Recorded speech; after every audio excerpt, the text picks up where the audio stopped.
Everyone, welcome back to wonderful सा channel the SM academy. आज हम मोमेंट ऑफ कपल के बारे में सीखने वाले हैं। हम लोग टॉर्क को और डिटेल में समझेंगे। जैसे हम लोग पिछले लेक्चर में टॉर्क को समझने की कोशिश किए थे, अब हम टॉर्क को दूसरे पर्सपेक्टिव में देखने की कोशिश करने वाले। बहुत इंपॉर्टेंट टॉपिक है और हम लोग यहाँ पे रोटेशनल मोशन के कुछ कायदे और कानून को भी समझने वाले। तो इस लेक्चर को आपको लास्ट तक देखना है, सारे कंसेप्ट क्लियर करके रखना और साथ में हर बार मैं बोलता हूँ आप लोगों को नोट्स भी बनाना है और आज के ही दिन आपको रिवीजन भी कर लेना और धीरे धीरे जब भी आपको टाइम मिले रिवीजन करते रहना है, because practice is the only way जिसकी वजह से आप कोई भी चीज़ में मास्टर बन सकते। इसके अलावा कोई रास्ता नहीं है। कितने भी बड़े आप महाज्ञानी से पूछ लोगे, practice is the only way. Okay, so now without wasting your time let us begin. आज हम लोग डिस्कस करने वाले हैं कपल के बारे में, या तो मोमेंट ऑफ कपल और ए टॉर्क। तो मोमेंट का मतलब क्या होता है, इफेक्ट। कपल का क्या इफेक्ट होता है वो चीज को हम समझेंगे। तो बिफोर दैट हम लोगों को कपल समझना पड़ेगा। ओके, तो जो कपल के बारे में आप लोग जानते हैं बेसिकली वही चीज यहाँ पे भी है। Let us try to understand. Okay, so when we talk about couple, right, तो कपल का मतलब होता है पैर, PAIR, ठीक है, नॉट लेग वाला, PAIR, पैर्स, ठीक है।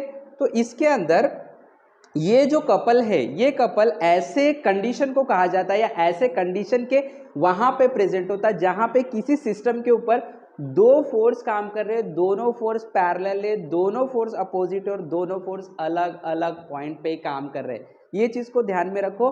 दो फोर्स काम कर रहे हैं सेम वैल्यू के, दोनों फोर्स पैरेलल है, दोनों फोर्स अपोजिट है और दोनों फोर्स अलग अलग पॉइंट पे काम कर रहे हैं। फॉर एग्जांपल इसको हम लोग डायग्राम की मदद से समझते हैं। तो यहाँ पे मैं बेसिकली एक डायग्राम बना लेता हूँ। देखो यहाँ पे मैंने एक डायग्राम बनाया, ठीक है। एक ऑब्जेक्ट है, कोई बॉडी है, ओके, और इस बॉडी के ऊपर कोई फोर्स काम कर रहा है। मैंने आपको जो कंडीशन दी है वो कंडीशन को आपको याद रखना है। मैंने आपको बोला है कि दोनों फोर्स की वैल्यू सेम होनी चाहिए और अपोजिट डायरेक्शन में पैरेलल और दोनों अलग अलग पॉइंट पे। लाइक मान लो ये फोर्स यहाँ पे काम कर रहा है, एक फोर्स हो गया, और एक फोर्स आपका यहाँ पे काम कर रहा है, ये दो फोर्स हो गए।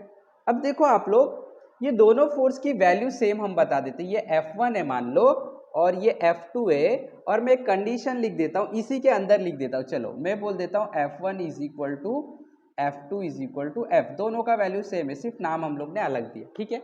अब देखो दोनों अपोजिट डायरेक्शन में काम कर रहे हैं और अगर आप देखोगे दोनों जो हैं वो एक दूसरे को पैरेलल है। देखो ये यहाँ पे जा रहा है, ये यहाँ पे, तो ये इंटरसेक्ट किधर हो रही है, ये तो पैरेलल है, दोनों फोर्स पैरेलल है।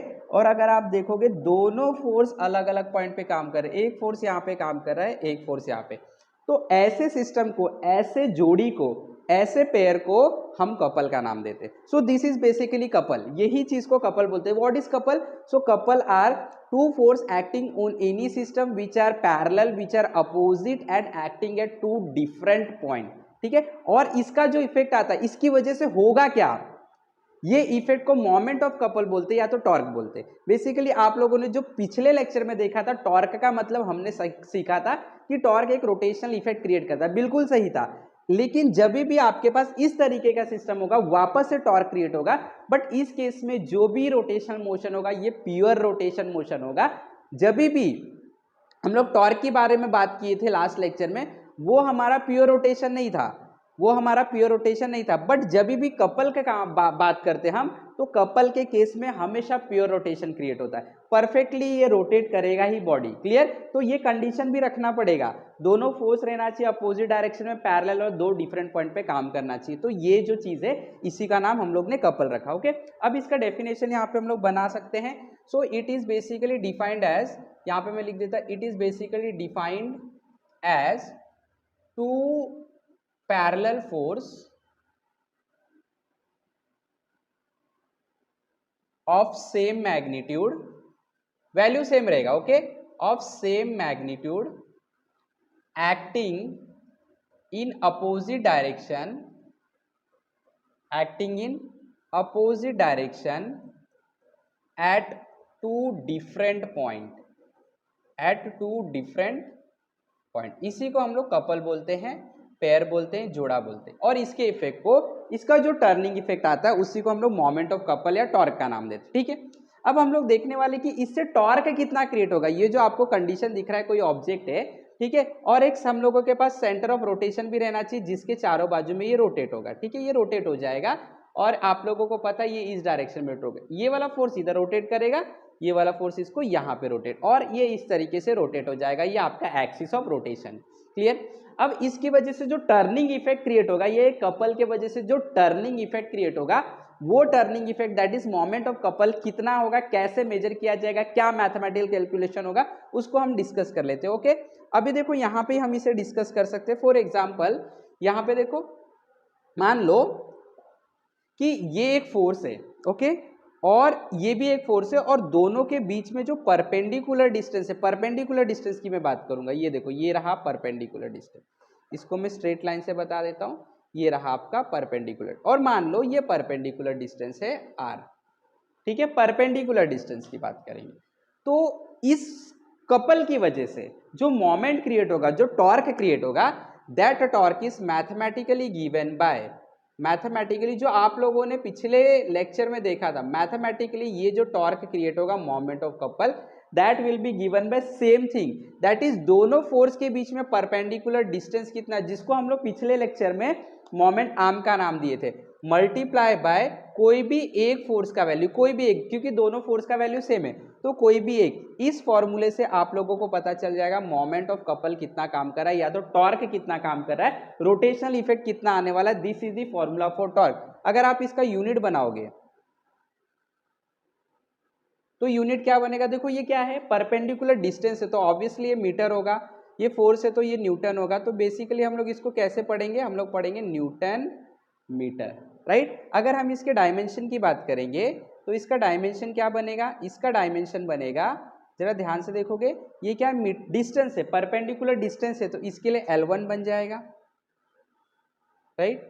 और ये क्या है, फोर्स है, तो फोर्स का सब लोगों को पता है डायमेंशन होता है L1 m1 T⁻²⁻²। अब ये आपको रिजल्ट क्या देगा, ये आपको रिजल्ट देगा L1 और L1 क्या हो जाएगा, L2 हो जाएगा, तो आपको रिजल्ट मिलेगा L2 m1 T⁻² and this is the dimension. तो this is something about moment of couple and torque. अब इसके कुछ हम लोग कैरेक्टरिस्टिक को डिस्कस करेंगे। सबसे पहला कैरेक्टरिस्टिक ये होता है कि जो मोमेंट आपको मिलने वाला है, यानी कि जो भी टॉर्क आपको मिलने वाला है, टोटल टॉर्क अगर इस सिस्टम पे बात करूं तो वो होता है ये दोनों का सम। दोनों फोर्स अलग अलग टॉर्क क्रिएट करेंगे, अलग अलग मतलब वैल्यू सेम होगा, लेकिन दोनों फोर्स अपना इंडिविजुअल टॉर्क क्रिएट करेंगे, और इसका टॉर्क और इसका टॉर्क जो भी होगा दोनों को ऐड करेंगे, पूरे सिस्टम का टॉर्क हम लोग को मिलेगा। ओके, तो ये फोर्स कितना टॉर्क क्रिएट करेगा, ये फोर्स कितना टॉर्क क्रिएट करेगा, same value F × R। Okay, अब याद रखना कैरेक्टरिस्टिक, सबसे पहला कि आप कौन से एक्सिस से रोटेट कर रहे हो, आप कौन से एक्सिस से ऑब्जेक्ट को रोटेट कर रहे हो, इससे कोई फर्क नहीं पड़ता है मोमेंट को, कोई फर्क नहीं पड़ता, हर बार मोमेंट सेम मिलेगा अनटिल एंड अनलेस आपने फोर्स की वैल्यू नहीं चेंज।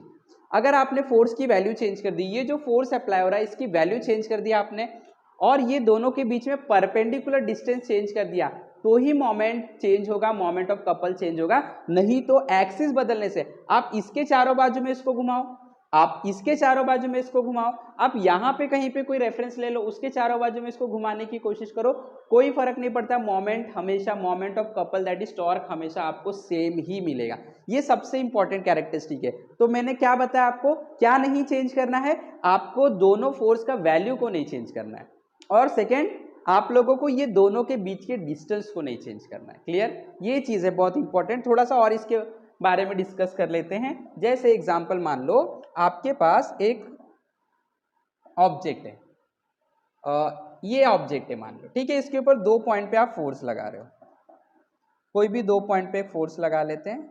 जैसे ये वाला फोर्स यहाँ पे काम कर रहा है, ठीक है, और ये पूरा लाइन ऑफ एक्शन हो जाएगा, ये पूरा लाइन ऑफ एक्शन है, ठीक है।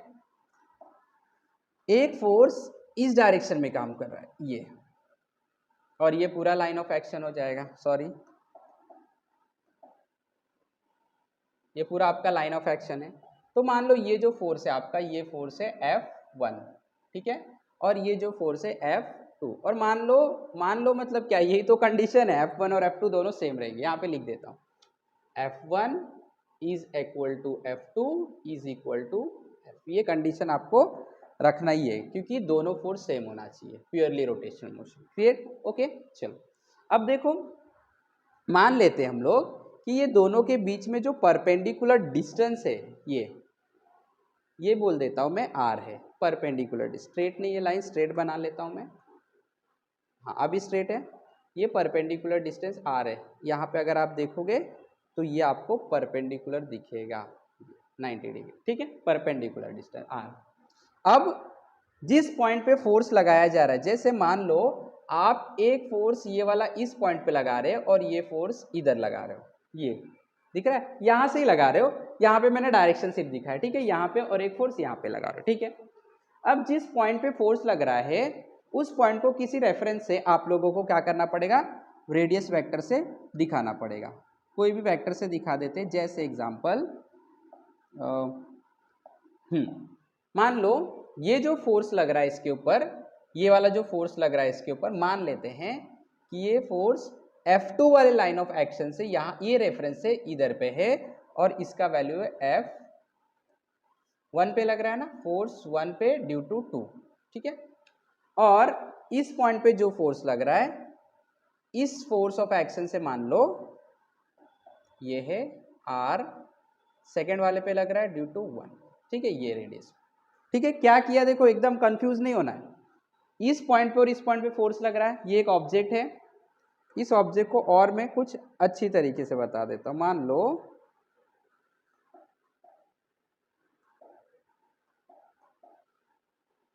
चलो इसका मैं विड्थ और इंक्रीज कर दिया तो आपको पता चलेगा ये कोई ऑब्जेक्ट है, ठीक है, चलो ओके। हाँ तो एक इस पॉइंट पे फोर्स लग रहा है, एक इस पॉइंट पे फोर्स लग रहा है, इस पे फोर्स लग रहा है F1, इस पे फोर्स लग रहा है F2, और आपको पता है रोटेट हो जाएगा। तो ये जो फोर्स लग रहा है, ये वाला फोर्स जो F1 लगा रहा है ये F2 से R, sorry not F but यहाँ पे R आ जाएगा R12 दूरी पे, और ये जो फोर्स लग रहा है वो F1 से R21 दूरी पे, ठीक है, मान लो चलेगा। कोई डाउट है, कुछ भी डाउट नहीं, ठीक। मान लेते हैं ऐसे ही कि यहाँ पे ये बना रहा है एंगल अल्फा और ये यहाँ पे एंगल बना रहा है बीटा, ठीक है। तो अब देखो ये वाला जो पॉइंट है, यहाँ पे जो फोर्स F1 काम कर रहा है और यहाँ पे जो फोर्स F2 काम कर रहा है, कितना टॉर्क क्रिएट करेंगे देखते हैं। F1 कितना टॉर्क क्रिएट करेगा, तो मैं यहाँ पे लिख देता टॉर्क ड्यू टू F1, तो ये होगा, ये देखो ये जो पॉइंट है F1, ठीक है, ये रेफरेंस से कितने दूरी पे, R12 दूरी पे, ठीक है। तो यहाँ पे मैं लिख देता R12, वैसे पहले आपको पता है रेडियस वेक्टर आता है, राइट, R12 F1 बरोबर। बट हम लोगों को ये दोनों के बीच का परपेंडिकुलर डिस्टेंस लेना रहता है। R12 देखो ये दोनों के बीच में परपेंडिकुलर डिस्टेंस नहीं, तो परपेंडिकुलर डिस्टेंस बेसिकली होगा क्या, तो आप देख सकते हैं ये बीटा है, तो ये अपने दो कंपोनेंट बनाएगा। ध्यान से देखोगे ये क्या करेगा, अपने दो कंपोनेंट बनाएगा, और वो जो कंपोनेंट बनाएगा एक कंपोनेंट यहाँ पे बनाएगा और एक कंपोनेंट यहाँ पे बनाएगा, राइट। तो ये कंपोनेंट आप देख रहे हो ये परपेंडिकुलर है दोनों के बीच में, और इसका नाम क्या, इधर बीटा है, R12 का बीटा है ये, तो एंगल जिधर रहता है वो कॉस के टर्म में जाता है, तो ये वाला आपका जाएगा R12 कॉस ऑफ बीटा, और ये जाएगा आपका R12 साइन ऑफ बीटा, बराबर। तो यहाँ पे मैं लिखूंगा कि ये है R12 sign beta into F1, तो R12 साइन बीटा, ये देखो ये किसके इक्वल है, R के इक्वल है, तो मैं इसको R लिख सकता हूँ, तो ये हो जाएगा R क्रॉस F, तो ये देखो आपका टॉर्क मिल गया। तो पहले वाला जो फोर्स है वो टॉर्क कितना क्रिएट कर रहा है, R क्रॉस F। चलो देखते हैं ये फोर्स कितना टॉर्क क्रिएट कर रहा है। Torque due to second force, ठीक है, तो क्या डिस्टेंस है सेकेंड वाले फोर्स से लाइन ऑफ एक्शन से, R21, तो यहाँ पे मैंने लिख दिया R21 क्रॉस फोर्स का वैल्यू क्या है F2, बट R21 तो परपेंडिकुलर डिस्टेंस नहीं है, ये दोनों के बीच में परपेंडिकुलर डिस्टेंस क्या होगा, तो अगेन आपको पता है ये क्या करेगा, अपने दो कंपोनेंट बना लेगा, राइट। यहां से बना लो, एक कंपोनेंट ये बनेगा जो परपेंडिकुलर कंपोनेंट होगा, एक हॉरिजॉन्टल होगा, और आपको पता है यहाँ पे अल्फा है तो इसका नाम हो जाएगा, ये अल्फा कंपोनेंट, यहाँ पे देखो अल्फा है, इसके लिए ये कंपोनेंट का नाम हो जाएगा R21 कॉस अल्फा, और इस कंपोनेंट का नाम हो जाएगा R21 साइन अल्फा, राइट। तो ये दोनों के बीच में परपेंडिकुलर डिस्टेंस क्या हो गया, R21 साइन अल्फा, तो इसको मैं रिप्लेस कर दूंगा R21 साइन अल्फा से इंटू F2, तो R21 साइन अल्फा किसके बराबर है, दोनों के बीच में परपेंडिकुलर डिस्टेंस R, तो ये हो जाएगा R क्रॉस F2, और आपको पता है F2 का मतलब ही F है, बराबर। तो ये आपको टॉर्क मिल गया। तो देखो सेम टॉर्क प्रोड्यूस हुआ, बराबर है, सेम टॉर्क प्रोड्यूस हुआ, r cross F, r cross F. तो जनरल टॉर्क का यही फॉर्मूला है, मोमेंट ऑफ कपल का यही फॉर्मूला है, आर क्रॉस एफ।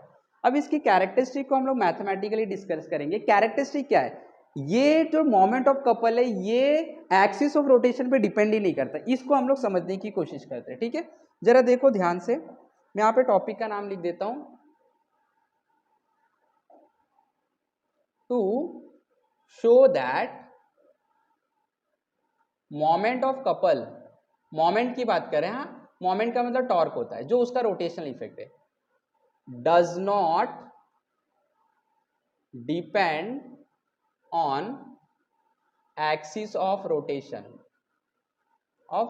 इसको हम लोग प्रूफ करते हैं, ठीक है। चलो देखते हैं, मैं यहाँ पे एक ऑब्जेक्ट ले लेता हूं, ये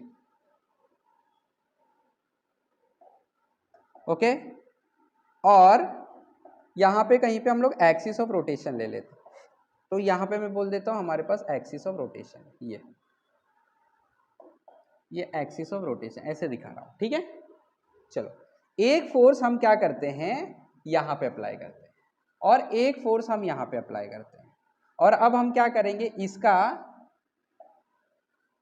लाइन ऑफ एक्शन दिखा देते हैं, ये यहाँ पे काम कर रहा है और ये यहाँ पे काम कर रहा है, ये लाइन ऑफ एक्शन है। चाहिए तो यहाँ पे लिख देता हूँ मैं, लाइन ऑफ एक्शन, ठीक है। इसको थोड़ा मैं साइड में कर लेता हूँ, यहाँ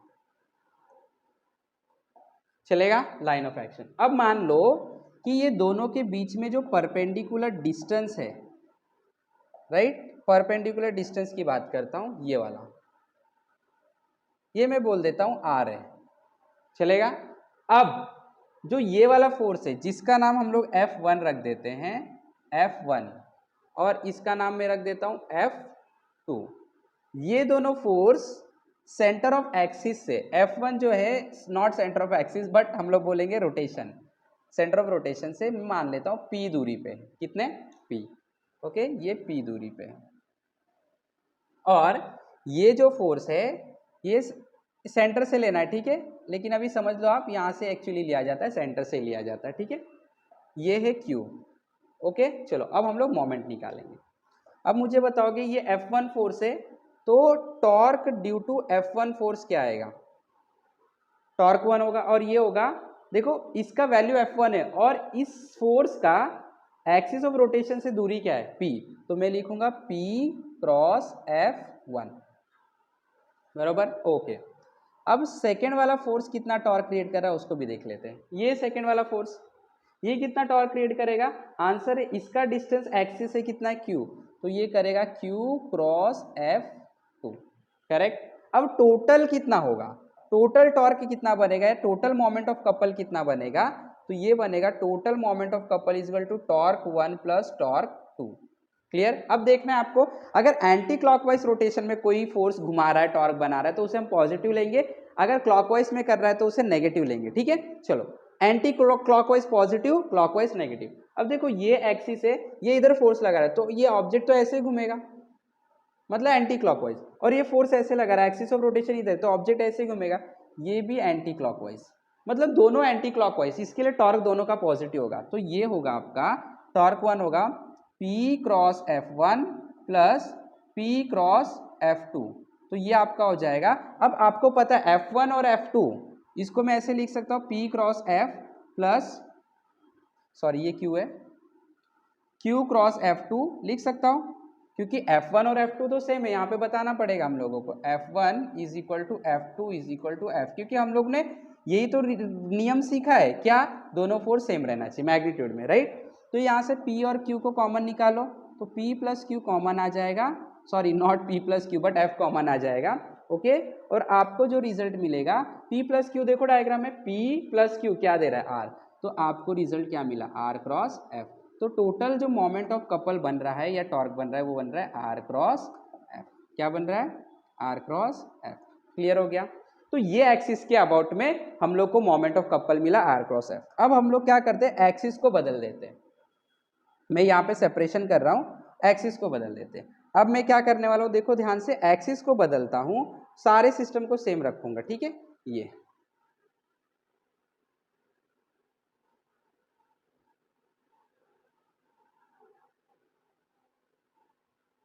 ठीक है, ओके। अब वापस से फोर्स के बीच में भी डिस्टेंस चेंज नहीं करना है, तो फोर्स देखो यहाँ पे है, मैं यहीं पे अप्लाई करूंगा फोर्स, ठीक है। एक फोर्स यहाँ पे काम कर रहा है, मैं ये भी फोर्स यहीं पे अप्लाई करूंगा, फोर्स को चेंज नहीं करेंगे, फोर्स के दोनों के बीच के डिस्टेंस को चेंज नहीं करना है, याद रखना है, दोनों के बीच का परपेंडिकुलर डिस्टेंस और ये दोनों की वैल्यू चेंज नहीं करना, सिर्फ और सिर्फ एक्सिस ऑफ रोटेशन का लोकेशन चेंज कर देना, ओके। अब इसका हम क्या करते हैं, लाइन ऑफ एक्शन बना लेते हैं, ठीक है। ये लाइन ऑफ एक्शन हो गया इसका, इसका लाइन ऑफ एक्शन ये हो गया, और ये दोनों के बीच का जो दूरी है वो r हो जाएगा, बराबर है, ये r, कोई डाउट, ओके। अब हम लोग क्या करते हैं, जो एक्सिस ऑफ रोटेशन है, एक्सिस ऑफ रोटेशन को मैं यहां पे कर देता हूं, ये रहा, क्लियर, एक्सिस ऑफ रोटेशन नीचे हो गया। अब मैं ये बोलता हूं कि जो पहला वाला फोर्स है वो एक्सिस ऑफ रोटेशन से मान लो p दूरी पे है, कितना, p दूरी पे है, और जो सेकेंड वाला फोर्स है उसको दूसरे कलर से बता देता हूँ, कंफ्यूजन नहीं होना चाहिए, ये इससे q दूरी पे है, q, ये q दूरी पे है, ओके। चलो टॉर्क निकालते हैं। अब torque due to first force, ये देखो, ये F1 है, ये F2 है, और हम लोग को एक कंडीशन पता है, F1 is equal to F2 is equal to F, बराबर, ये कंडीशन तो वैलिड रहना ही चाहिए मोमेंट ऑफ कपल के लिए, क्लियर हो गया। चलो आगे बढ़ते हैं। तो ये कितना होगा, टॉर्क 1, एक्सिस ऑफ रोटेशन से पहला वाला जो फोर्स है उसकी दूरी कितना है, P, तो मैंने लिख दिया P cross F1। Second torque, second moment कितना होगा, ये फोर्स का, इसका क्या दूरी है, Q, किससे, सेंटर ऑफ रोटेशन से, Q क्रॉस F2। तो टोटल टॉर्क कितना होगा आप लोगों को पता है, टोटल टॉर्क होगा दोनों का एडिशन, बराबर। चलो ऐड कर लेते हैं। जब मैं दोनों का एडिशन करूंगा, देखो total torque is equal to torque 1 कितना है, P क्रॉस F1। अच्छा एक और चीज ध्यान देना है, एंटी क्लॉकवाइज है क्लॉकवाइज, देखो ये एक्सिस ऑफ रोटेशन है, तो यहाँ पे फोर्स लगा रहा हो तो ये तो ऐसे ही घूमेगा, ये एंटी क्लॉकवाइज घूमेगा, मतलब इसे हम पॉजिटिव लेंगे, बराबर, ओके। ये देखो, ये यहाँ पे फोर्स लग रहा है, ये देखो सेंटर ऑफ जो रोटेशन एक्सिस ऑफ रोटेशन उसके नीचे, तो ये फोर्स लगाएंगे तो ये तो इसको ऐसे घुमा देगा ना, ये इसको ऐसे घुमा देगा, यानी कि क्लॉकवाइज घुमा रहा है, इसका मतलब इसको मुझे नेगेटिव लेना पड़ेगा, बराबर, क्या करना पड़ेगा, नेगेटिव लेना पड़ेगा। तो देखो यहाँ पे प्लस टॉर्क टू ये प्रोड्यूस कर रहा है और इसको ऐसे घुमा रहा है नेगेटिव, तो यहाँ पे हमारा आ जाएगा Q क्रॉस माइनस F2, क्या आ जाएगा, Q क्रॉस माइनस F2। अब आप लोगों को पता है P क्रॉस, इसको F लिख सकता हूं मैं और इसको लिख सकता हूं Q क्रॉस माइनस F, क्योंकि F1 और F2 F है, राइट। अब F अगर आप कॉमन निकालोगे तो ये आ जाएगा आपका P minus Q into F, और डायग्राम को अगर देखोगे P में से Q माइनस करो, ये P है Q माइनस कर दिया, क्या मिलेगा, R, तो ये हो गया आपका R cross F, R cross F। तो अब हम लोग अगर देखेंगे पहले वाले केस को और सेकेंड वाले केस को, तो आप देखोगे कि जो टॉर्क हम लोग को मिला है R cross F, R cross F, इसका मतलब क्या हुआ, मोमेंट चेंज ही नहीं हुआ, मतलब कोई भी सिस्टम के लिए मोमेंट ऑफ कपल और torque is always a constant quantity until and unless आप दोनों फोर्स के बीच का डिस्टेंस चेंज करते हो और आप दोनों फोर्स की वैल्यू को चेंज कर देते हो, तभी ये बदलेगा, नहीं तो नहीं बदलेगा, एक्सिस बदलने से कोई फर्क नहीं पड़ता है। तो ये प्रूफ है उसका, अगर आप एक्सिस को बदल रहे हो तो मोमेंट ऑफ कपल को कोई फर्क नहीं पड़ता है। अब हम लोग रिवाइज करेंगे क्विकली, आई होप कि सब लोग को बहुत अच्छे से समझ में आ गया है। टॉर्क या तो मोमेंट ऑफ कपल क्या है उसको समझने के लिए कपल को हम लोग समझते हैं। कपल क्या है, कपल दो फोर्स एक बॉडी पे काम करता है जो अपोजिट डायरेक्शन में काम करता है, पैरेलल होता है, दो अलग अलग पॉइंट पे काम करता है। इससे क्या होता है, इससे एक प्योरली रोटेशनल इफेक्ट क्रिएट होता है। कितना रोटेशनल इफेक्ट क्रिएट होगा, कैसे पता चलेगा, दोनों फोर्स के बीच में जो परपेंडिकुलर डिस्टेंस है उसको किसी एक फोर्स से मल्टीप्लाई कर दो, मिल जाएगा, राइट। अच्छा, क्या टॉर्क एक स्केलर क्वांटिटी या वेक्टर, तो obviously torque is a vector quantity, और टॉर्क अगर वेक्टर क्वांटिटी है तो इसका जो हम लोग वेक्टर नोटेशन देंगे, इसको मैं इस तरीके से दे सकता हूं कि टॉर्क एक वेक्टर क्वांटिटी है इसके लिए ये हो जाएगा आर क्रॉस एफ। और इसकी मैग्नीट्यूड को आप कैसे बता सकते हो, इसका मैग्नीट्यूड हो जाएगा आर एफ साइन थीटा। ये वेक्टर का रूल है, ये सब लोगों को आना ही चाहिए। जहाँ पे क्रॉस दिखेगा दो क्वांटिटी के बीच में, तो हमेशा रिजल्ट वेक्टर होगा और उसका वैल्यू मैग्नीट्यूड आर दोनों का multiplication multiply by sine theta से मिलेगा। ओके, अब दूसरा हमने क्या सीखा कि मोमेंट ऑफ कपल एक्सिस पे डिपेंड नहीं करता, आप एक्सिस को किधर भी रख लो। तो आई होप कि बहुत अच्छे से सब लोग को समझ में आ गया है। इसी तरीके से आज रिवाइज भी कर लो, हमारे साथ जुड़े रहे, सीखते रहे। Have wonderful day, have wonderful learning. Thank you very much.